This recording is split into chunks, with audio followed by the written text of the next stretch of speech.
से पहले हम आपको दिखाते हैं हमने एक कबाब बना के शामी कबाब में सिंपल से हमने इनको फ्रीज़ कर लिया था।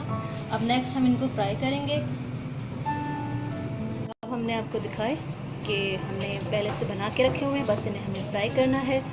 इसके साथ ही हमें चाहिए होंगे ये बर्गर बन, आसानी से मिल जाते हैं किसी भी मार्केट में, या आप इस्तेमाल कर सकते हैं ब्रेड, डबल रोटी यानी कि चीज़ हम इस्तेमाल करेंगे, ककम्बर यानी कि खीरा और प्याज। बहुत आसान तरकीब है। अब हम अपने कबाब फ्राई करने चलते हैं। ये देखिए हमने कबाब फ्राई होने रख दिए हैं। बहुत हल्के से गोल्डन हो जाएं या ब्राउनिश हो जाएं, लेकिन इससे तेज़ होंगे तो फिर वो ख़राब लगेंगे। बहुत अच्छे से हम ये कबाब फ्राई कर रहे हैं। ये देखिए सैंडविच बनाने जा रहे हैं। हमने बर्गर ले लिया है। अब इस पर हम लगाएंगे मायो, बहुत ही ज़बरदस्त सा बनेगा। ये देखिए थोड़ा सा लगाएं। अब टेस्ट के हिसाब से आप मज़ीद भी लगा सकते हैं। आप इसके ऊपर बटर भी लगा सकते हैं, मक्खन यानी कि मार्जरीन ब्लू बैंड वाला हो तो उससे तो औसम मज़ा आता है। हम किसी चीज़ की पब्लिसिटी नहीं करें, लेकिन हम कोशिश कर रहे हैं कि आपको मज़ेदार सा सैंडविच बनाना सिखा दें। हमने थोड़ी सी चिली गार्लिक लगाई है टेस्ट एनहांस करने के लिए।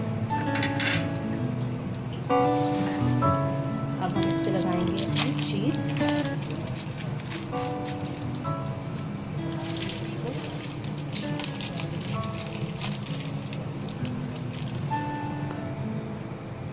हमने चीज़ को टुकड़े करके लगाया है ताकि ये अच्छी सी इसकी लुक आए और सब जगह मिक्स हो जाए और हमें टेस्ट आ सके। अब हम इसके ऊपर रखेंगे कबाब। इसको हम थोड़ा सा फैला देंगे, चाहे तो ऐसे भी रख सकते हैं। थोड़ा सा फैला देंगे तो हर बाइट में आएगा, टेस्ट आ जाएगा। अब हम इस पर रखेंगे अनियन,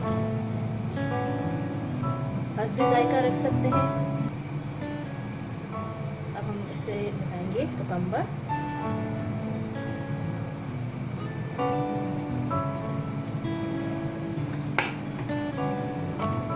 थोड़ा सा हम केचप डालेंगे। मायो हमने लगाई थी, चिली गार्लिक लगाया था, और अब हम थोड़ा सा टमाटो केचप डालेंगे क्योंकि कबाब टमाटो केचप के बगैर तो नामुकम्मल है। अब हम इसको कवर कर देंगे।